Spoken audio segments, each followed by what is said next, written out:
Assalamualaikum warahmatullahi wabarakatuh. Alhamdulillahi rabbil alamin wal 'aqibatu lil muttaqin wala 'udwana illa 'alal zalimin.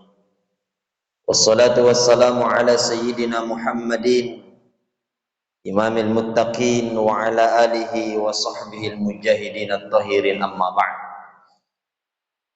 Faqala Allah ta'ala fil Qur'anil Karim. Bismillahirrahmanirrahim.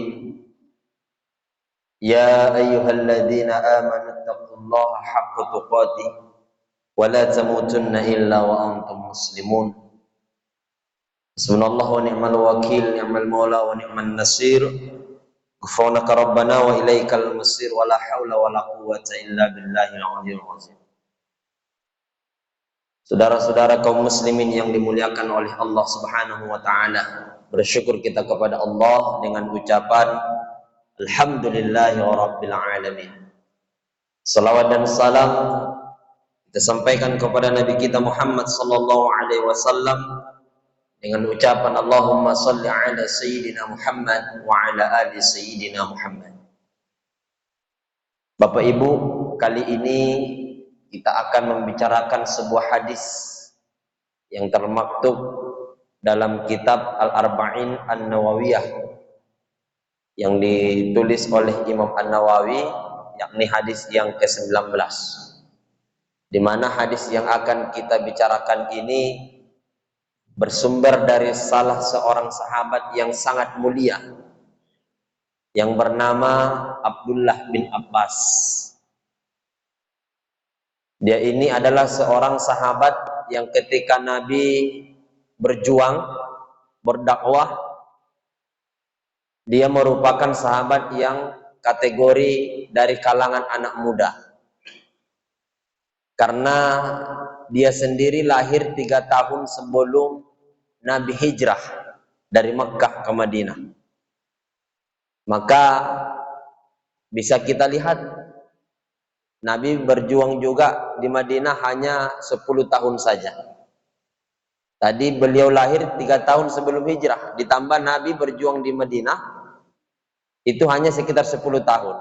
Jadi saat Nabi wafat, Abdullah bin Abbas itu masih umur belasan tahun, masih remaja. Tapi meskipun demikian Bapak Ibu, dia adalah sahabat yang sangat luar biasa. Sosok sahabat yang sangat luas ilmunya, yang sangat paham terhadap Al-Quranul Karim. Karena memang beliau ini langsung didoakan oleh baginda Rasul, sebagaimana doa yang kita maklum, yang kita ketahui bersama adalah Allahumma faqihhu fiddin wa 'allimhu ta'wil. Ini merupakan doa yang disampaikan oleh Nabi kepada sahabat yang mulia yang bernama Abdullah bin Abbas. Ini cocok sekali untuk kita pakai ya, kepada anak kita, kepada cucu kita. Bahkan sudah terbukti bagaimana misalnya guru kita Ustadz Adi Hidayat, beliau sendiri yang langsung menceritakan di mana ibu beliau. Jadi rahasia di balik kecerdasan guru kita Ustadz Adi Hidayat, ternyata langsung beliau yang memberikan pernyataan, karena ibunda beliau selalu mendoakan dengan doa yang dipakai Rasul kepada Abdullah bin Abbas, Allahumma faqihhu fiddin wa 'allimhu ta'wil. Maka tidak heran jika guru kita Ustadz Adi Hidayat begitu cerdas ya, begitu luas ilmunya, begitu sangat paham terhadap Al-Quranul Karim. Nah, Bapak Ibu yang kami muliakan, terakhir bahwa Abdullah bin Abbas ini dia itu dimakamkan di kota Taif. Mungkin kita yang berhaji ataupun sudah pernah umroh sampai ke Taif pasti dibawa berziarah ke makamnya Abdullah bin Abbas. Nah, luar biasanya lagi Bapak Ibu, ketika pemerintahannya Umar bin Khattab menjadi Amirul Mukminin, ketika ada ta'lim demikian di Masjid Nabawi, yang menjadi guru, yang mengajar itu adalah Abdullah bin Abbas. Sedangkan sahabat-sahabat yang lain termasuk Umar bin Khattab Amirul Mukminin duduk di bawah. Begitulah luar biasanya keilmuan daripada Abdullah bin Abbas ini. Apa kata Abdullah bin Abbas, Bapak Ibu? Bahwa beliau bercerita, kuntu khalfan Nabi sallallahu alaihi wasallam yauman. Satu hari kata beliau, aku pernah bersama baginda Rasul di atas kendaraan, saya duduk di belakang, Nabi yang menjadi supir. Nah, ini juga menandakan bahwa Nabi dengan anak-anak itu cukup dekat. Tadi kita sudah bicarakan, ketika Nabi berdakwah, Abdullah bin Abbas ini masih kategori anak muda, masih kategori remaja, dia masih kecil. Nah, satu hari kata Abdullah bin Abbas, kami pernah satu tunggangan dengan baginda Rasul. Saya di belakang, Nabi di depan. Nah, ini menandakan bahwa Nabi itu tidak anti kepada anak-anak. Nabi sangat mencintai orang yang lebih kecil. Memang begitulah konsep dalam agama kita, dianjurkan untuk mencintai orang-orang yang di bawah kita dan harus hormat, ta'zim kepada yang di atas kita. Kalau hal itu bisa direalisasikan, insya Allah kedamaian pun akan muncul di tengah-tengah kita. Namun apabila yang tua tidak mau menyayangi yang kecil, yang muda juga tidak hormat kepada yang lebih tua, kacaulah kehidupan bersosial kita. Bapak Ibu yang kami muliakan, kata Nabi SAW melalui sahabat ini, ya gulam inni u'allimuka kalimat, hei anak muda, aku akan mengajarkan kepadamu beberapa kalimat, beberapa kunci kehidupan, yang apabila ini diamalkan, maka akan selamat dalam kehidupan dunia, lebih-lebihnya dalam kehidupan akhirat kelak. Apa itu? Ihfazillaha yahfazka. Kata Nabi, Bapak Ibu, jagalah hukum-hukum Allah. Jagalah perintah Allah. Jagalah agama Allah. Yahfazka. Allah pasti akan menjaga kita. Allah pasti akan membimbing dan memelihara hidup kita. Jadi tidak heran jika dalam hidup ini kita sering mengalami kegelisahan, kekacauan. Kita mengalami ketakutan yang berlebih-lebihan. Itu berarti ada yang tidak beres. Dari apa yang Allah perintahkan kepada kita, mungkin ada yang terlalaikan. Karena Bapak Ibu, apabila kita benar-benar menjaga apa yang diperintahkan oleh Allah, bahkan kelanjutannya kata Nabi, ihfazillaha tajiduhu tujahaka. Kalau kita memang benar-benar bersungguh-sungguh menjalankan apa yang Allah perintahkan, tajiduhu tujahaka, maka kita akan mendapatkan pertolongan Allah dalam setiap urusan kita. Allah akan memudahkan di setiap kesulitan yang ada. Sesuai dengan apa yang Allah tegaskan dalam surah At-Talaq pada ayat ketiga itu. Wa may yattaqillaha yaj'al lahu makhraja wa yarzuqhu min haitsu la yahtasib. Bahwa kalau kita benar-benar mendekatkan diri kepada Allah, menanamkan ketakwaan kepada Allah, maka dimudahkan seluruh urusan kita. Dikeluarkan kita dari segala macam kesulitan, segala macam problematika. Bahkan tidak hanya sekedar itu, diberikan kepada kita rizki yang min haitsu la yahtasib, dari arah yang tidak kita sangka-sangka.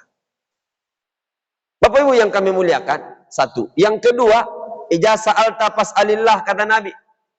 Kalau kita ingin meminta, cukuplah Allah tempat kita meminta. Wa ijasta'anta fasta'in billah. Apabila kita menginginkan pertolongan, gantungkanlah seluruh persoalan kita kepada Allah. Iyyaka na'budu wa iyyaka nasta'in. Kalau kita sudah nyembah kepada Allah, patuh dan tunduk atas perintah Allah, wa iyyaka nasta'in, mintalah kepada Allah. Jangan berharap kepada manusia, Bapak Ibu. Karena kenapa? Ketika kita berharap kepada manusia, maka pasti akan diujungi dengan rasa kekecewaan. Karena memang begitulah dalam konsep tasawuf diajarkan. Barang siapa yang berharap kepada manusia, maka siap-siaplah untuk kecewa. Namun barang siapa yang berharap kepada Dia, Allah Subhanahu wa ta'ala, maka hidupnya akan dihiasi dengan keindahan. Jadi Bapak Ibu yang kami muliakan, inilah kunci hidup. Agar bagaimana kita senantiasa mendapatkan akhir kehidupan yang indah, bergantung dan berharaplah sepenuhnya kepada Allah Subhanahu wa ta'ala. Ketika berinteraksi kepada antar sesama ini, sekedarnya saja, sewajarnya saja, nggak usah berlebih-lebihan. Nggak percuma kita curhatkan keluh kesah kita kepada manusia ini. Karena pada akhirnya tidak ada juga yang bisa memberikan pertolongan selain Allah Subhanahu wa ta'ala yang maha kuasa. Bapak Ibu yang kami muliakan, terakhir bahwa Nabi memesankan bahwa kunci dalam kehidupan ini adalah wa'lam annal ummata law ijtama'at ala ayyam fa'uka bi syai'in lam yanfa'uka illa bi syai'in qad kataballahu laka wa in ijtama'u ala ayyadurruka bi syai'in lam yadurruka illa bi syai'in qad kataballahu 'alaika rufi'atil aqlam wa jaffatis suhub. Ketahuilah, kata Nabi, seandainya seluruh manusia ini, semua umat yang ada bersekongkol, bersepakat untuk mengangkat derajat kita, untuk memberikan manfaat kepada kita. Kalau memang hakikatnya kita hina dalam pandangan Allah, mereka takkan mampu mengangkat derajat kita. Namun ketahuilah sebaliknya juga, sekiranya seluruh manusia ini bersepakat, bersekongkol untuk menjatuhkan kita, untuk menginjak-injak kita, merusak nama baik kita. Kalau memang hakikatnya kita dimuliakan oleh Allah, mereka takkan mampu untuk menginjak-injak kita. Maka cukuplah dalam kehidupan ini, ketika melakukan segala sesuatu, niatkan semuanya karena Allah. Jangan pernah berniat mencari-cari pujian di tengah-tengah manusia. Jadi Bapak Ibu yang kami muliakan, ini sering kita hidup salah dalam melakukan menyandarkan segala sesuatu. Ketika melakukan ini, berharapnya supaya karena dipuji, pada akhirnya kita tidak mendapatkan itu, akhirnya kita putus asa, akhirnya kita berhenti untuk melakukan kebaikan itu. Kenapa? Karena niat dasarnya tidak tulus, tidak ikhlas. Kalau memang niatnya semata-mata karena Allah, bagaimanapun dalam prosesnya, sekalipun mendapatkan tekanan, sekalipun mendapatkan halangan, maka dia tidak akan pernah berhenti di tengah jalan sampai dia akan berakhir di titik yang dijanjikan oleh Allah Subhanahu wa ta'ala. Maka Bapak Ibu yang kami muliakan, ini juga selalu yang kita proklamirkan bahwa innas salati wa nusuki wa mahyaya wa mamati lillahi rabbil alamin. Seluruh hidup kita, mati kita, wa nusuki ibadah kita, dan apa yang kita lakukan, semata-mata itu harus niatnya karena Allah Subhanahu wa ta'ala. Karena tidak ada yang bisa memuliakan kita selain Dia yang maha kuasa.